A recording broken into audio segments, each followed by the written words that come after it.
Hi friends, welcome back to my channel.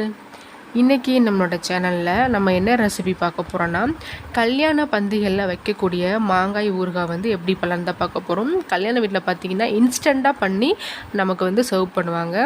அந்த ஊறுகாய் பார்த்திங்கன்னா ரொம்ப டேஸ்டியாக இருக்கும். வாங்க இப்போ நம்ம வீடியோக்குள்ளே போயிட்டு கல்யாண வீட்டில் பண்ணக்கூடிய ஊறுகாய் வந்து எப்படி பண்ணலான்னு பார்க்கலாம்.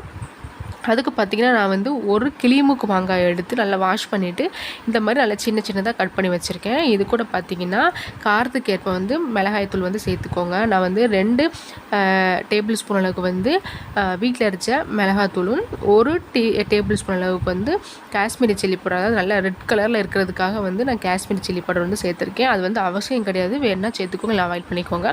பார்த்திங்கன்னா அந்த உப்பும் மசாலாவும் மாங்காயில் வந்து நல்லா மிக்ஸ் ஆகணும். அதனால் நல்லா வந்து குலுக்கி விட்டுக்கோங்க. கரண்டி வந்து நம்ம யூஸ் பண்ண வேண்டாம், இந்த மாதிரி நல்லா குலுக்கி விட்டாலே போதும்.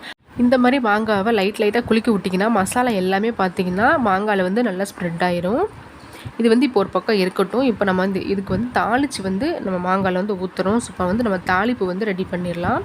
அதுக்கு பார்த்திங்கன்னா மாங்காய் ஊறுகாய் மட்டும் இல்லை, நம்ம எந்த ஊறுகாய் பண்ணாலும் நல்ல எண்ணெயில் பண்ணும்போது டேஸ்ட் வந்து ரொம்ப நல்லாயிருக்கும். ஸோ அதனால் நல்லெண்ணெய் வந்து ஒரு 50 கிராம் அளவுக்கு வந்து எடுத்துருக்கேங்க. எண்ணெய் வந்து சூடானதுக்கப்புறமா கடுகு உளுந்தம்பருப்பு போட்டு நம்ம வந்து தாளிச்சிடலாம்.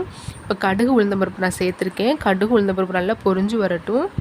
கடுகு வந்து நல்லா வெடிச்சு வந்துடுச்சு. இந்த டைமில் பார்த்தீங்கன்னா கருவேப்பிலை வந்து ஒரு கொத்து சேர்த்துக்கிறேன்.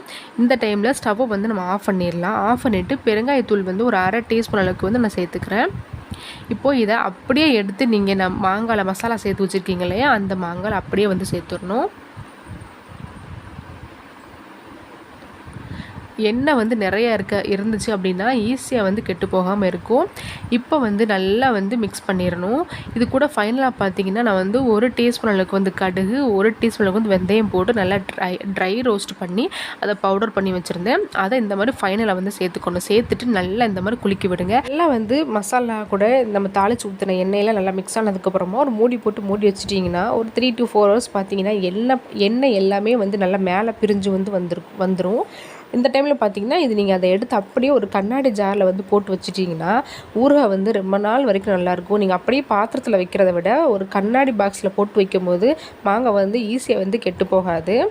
நீங்கள் வந்து ஊற வச்சு தான் சாப்பிடணுமானா கிடையாதுங்க. நம்ம இப்படி தாளித்து ஊற்றின உடனே கூட நீங்கள் சாப்பிட்லாம். டேஸ்ட் ரொம்ப சூப்பராக இருக்கும்.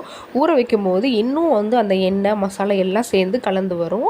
அவ்வளோதான். நீங்கள் உங்கள் வீட்டில் வந்து இந்த மெத்தடில் ட்ரை பண்ணி பாருங்கள். ஊறுகாய் செம்ம டேஸ்ட்டாக வரும், ஈஸியாக வந்து கெட்டு போகாது.